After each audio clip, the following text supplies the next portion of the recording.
Yo, the Browns did it again, everybody. So we know what happened last week in Baltimore with Dustin Hopkins hitting the game with a field goal, Deshaun Watson, the offense and the defense doing their job, being clutch in crunch time when they needed to be clutch. In crunch time, everybody pulled out with the win in that Ravens game versus a big division rival that would be big for your record, your season, and your division record.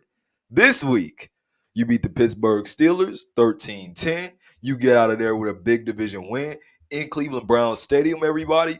But it's not only that they won this game, everybody. It's how they won this game and how they continue to win games, everybody. But mainly this game versus the Steelers.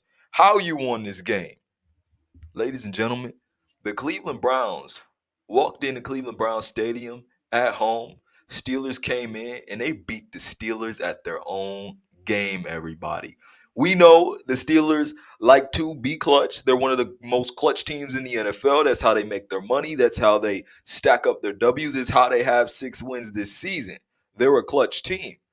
They walked into the Cleveland Browns house and the Browns was like, nah, that's not going down today because you know what? We're a clutch team too, and we've done it a lot of other times this season. And that's something I have to recognize about the Browns, everybody. And I believe I've said it before in another video, but I have to recognize it again because this game puts it into perspective again for me.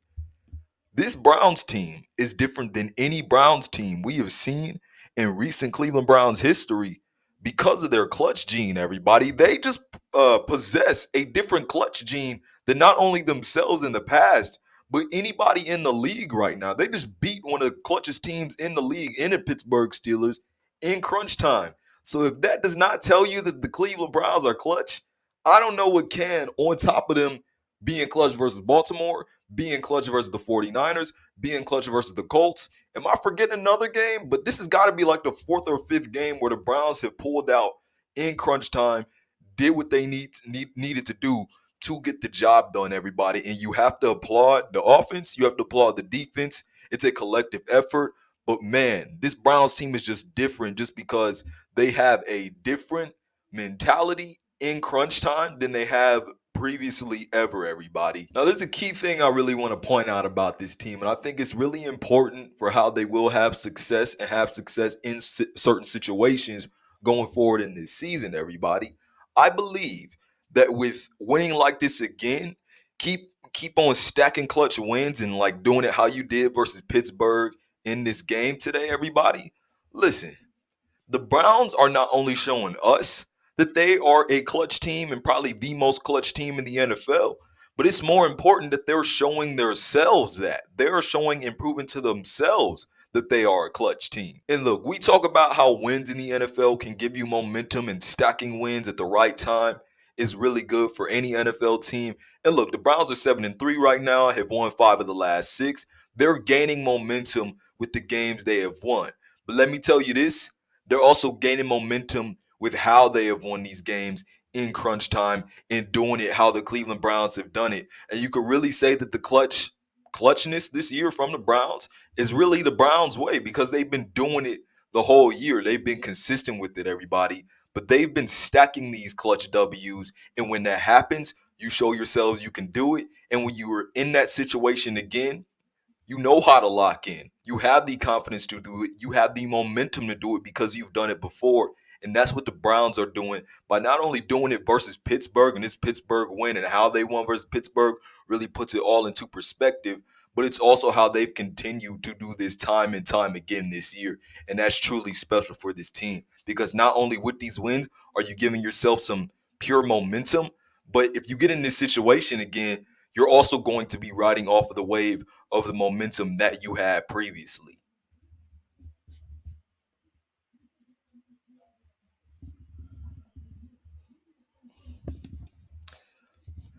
Now, I hope you guys can follow along with what I'm about to say here. It's going to sound really intellectual. It's going to sound kind of really wordy, but it's going to make sense. I hope it makes sense because I feel it's important.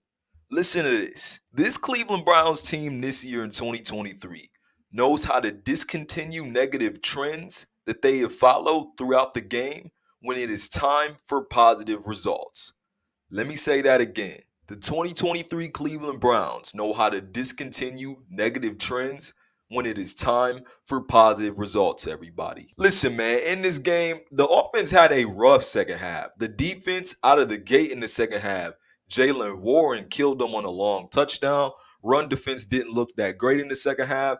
The defense, obviously, and even the offense was better in the first half than it was in the second half. Obviously, there were things to fix. But let me tell you something. It did not matter to this team how they performed before. They were able to discontinue the trends, especially on offense, that they had prior in the second half, discontinue those trends, and just lock in when it mattered most. For the Browns, it really does not matter what happened before. They just know that when it comes time to win the game, when it is crunch time, they know how to be clutch. They know how to make their money and stack W's for the city of Cleveland. They just know how to lock in.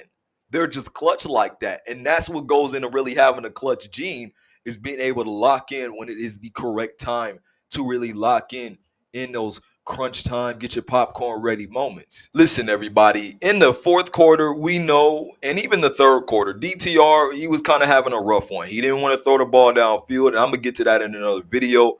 But there were tons of problems with this offense on top of them not being able to run the ball, receivers dropping passes, DTR throwing an interception and not want to do anything different but throw short and intermediate passes. But listen, when it came time, when the bill came due, look, DTR performed. This offense performed like the rent was due, everybody, because the rent was due, everybody. When crunch time came, that final drive, DTR and his Browns offense just looked totally different. Yeah, they had trouble moving the ball before, but DTR, man, 4 for 4, 39 yards on that last drive. Kareem Hunt had a few key runs. He also caught a pass from DTR. Amari Cooper had an incredible route on Joey Porter Jr. on that last drive, like he did a lot of other times in this game. But that was an incredible route to move the Browns more in the field goal range. I got to shout that out. And David Njoku, because David Njoku, he was having problems catching the ball in this game. He had 15 targets, only 7 catches off of those. I mean, not only 7 catches, because 7 catches is nice for an NFL game. But considering how David Njoku performed earlier, dropping passes, but still having an important catch in this game and getting yards of the contact on one of the passes that he caught from DTR on that final drive, I thought that was incredible from him. And then look, can I shout out DTR and Elijah Moore on that 1st and 10 play where they were able to connect for like a 15 to 20 yard gain that moved them even closer to field goal range at the beginning of that game-winning drive. It was absolutely incredible. DTR, we did not really see him throw the ball down the field that far the whole game. When it mattered most, he threw an incredible pass for a nice gain to Elijah Moore. When it mattered most, he put it where only Elijah Moore could get it. And man, what a catch by Elijah Moore, because that's not an easy pass to catch. It's the only place he could get it. And look, Elijah Moore came up with it. So I have to shout out the skill position players and being playmakers and knowing that they are playmakers. They made plays in crunch time. And then for DTR, man, I think this is so really important for him. And this is such an incredible game and crunch time moment for him, because it gives DTR the knowledge now and a train of thought that, okay, I can do this in crunch time. I know how to lead clutch drives. I did it in my second start. I can do it again if we end up in that situation again. And if the Browns do end up in this situation again, I believe they will be able to prevail, because not only does their entire team have the confidence to do it, but because DTR was able to not miss a pass on this drive, he now has the confidence that he can do this again. I think that's excellent for a rookie quarterback. But look, man, DeJuan Jones, he was kind of in and out in this game just because they're trying to manage his knee injury.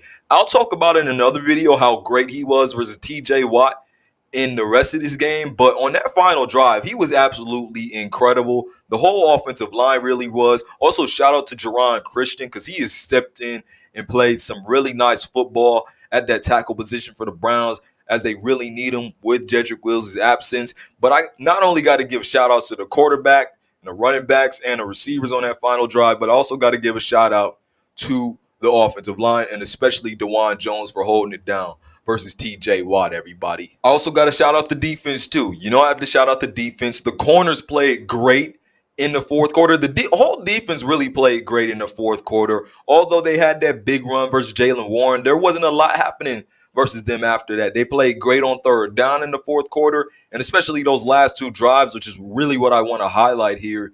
But the corners really locked down on those last two drives. The Steelers tried to get some stuff deep, short, intermediate, medium. Look, the corners were not having it, and that's from Martin Emerson, Greg Newsome, and Denzel Ward. Playmakers in this one, in the secondary. Those three, I always say it. Look, man, it's the lockdown on the lake. And then Agbo Okoronkwo, look, he looked really great on those final two drives. He got pressure, and then he got into the backfield a lot, not only through a good majority of this game, but also the fourth quarter on those final two drives. He was massive in knocking the Steelers out of field goal range and also not allowing them to get anything easy. Same thing with Myles Garrett. He held it down. He got some pressure also. The whole defensive line, and especially the interior, because they were able to get some pressure and do what they needed to do too. So the defense on the final two drives was incredible. It was an absolute masterclass, and I can't say that I didn't expect it to happen for them just because of who they are, who they have been this year. And then, look, man, I got to shout out another point in this game from the defense that I thought was really clutch because I thought it was a really important point in this game. And if they don't do what they did on this drive that I am talking about, the Browns probably don't win the game like they did here, especially with how their offense was struggling to score early in that second half. But the drive I really want to point out is a drive where the Pittsburgh Steelers got in the field goal range and were kind of driving down the field. It looked like they were about to get a touchdown. They were either in the red zone or very close to the red zone. But Myles Garrett comes in with a huge sack. It was his second sack of the day. The defense rallied as tacklers on that drive there. If Myles Garrett does not get that sack on that drive where the Steelers get the field goal or the Browns don't tackle or play coverage as well as they did on that drive, the Steelers score a touchdown and they make this a, I believe, 10-14 game if they don't hit that field goal and instead get a touchdown. But instead, the Browns defense bends. They don't break. They hold the Steelers to a field goal, and that allowed the Browns to be able to do what they did, be in a position to have a game-winning field goal. And if Myles Garrett doesn't get that sack, if the entire defense doesn't do their job on that drive, then the Browns probably aren't in a position to win that game. So I have to shout out Myles Garrett for doing his job. I have to shout out the defense for doing their job when it mattered most. And lastly, you already know I have to shout out the king of kickers this year in Dustin Hopkins. The dude is an all-pro player. He's a Pro Bowler. I don't care what anybody else has done. The dude has been way too clutch this year. He deserves to be at least a Pro Bowler. He stepped in right when the Browns have needed him this entire year, whether it be making long kicks, the gimme kicks, or the clutch kicks, especially the clutch kicks, because, look, he's kicked 3 at this point. Dustin Hopkins has been incredible for this team, and you know that when you need a game-winning kick, you have a guy in Dustin Hopkins you can rely on. That's his 3rd time this season hitting the game-winning kick. It's his 2nd time in 2 weeks hitting the game-winning kick, everybody. So, look, from the offense to the defense to the kicker to Kevin Stefanski to Jim Schwartz and Bubba Ventrone, everything has been incredible in crunch time, man. Big props to this team. This is a different Browns team just because their clutch gene is just there. It's evident, it's showing, and it's thriving, everybody. So tell me what you think about this Browns team down in the comment section below, everybody. So happy you stayed to the end of the video. So happy the Browns got this win versus the Steelers, are now 7-3, sole possession of 2nd place in the AFC North, 5th in the AFC playoff picture, alive for the number 1 seed, everybody. Things are looking up in Cleveland right now. I could not be happier with how this team has not only won, but won through adversity and won with showing off their clutch gene, everybody. So tell me how you feel after this win and about this Browns season down in the comment section below. Other than that, this has been Malik Hicks, a.k.a. the Ranker of Dogs by the Sword, signing off. Peace out, and I'll see you on the other side. Peace.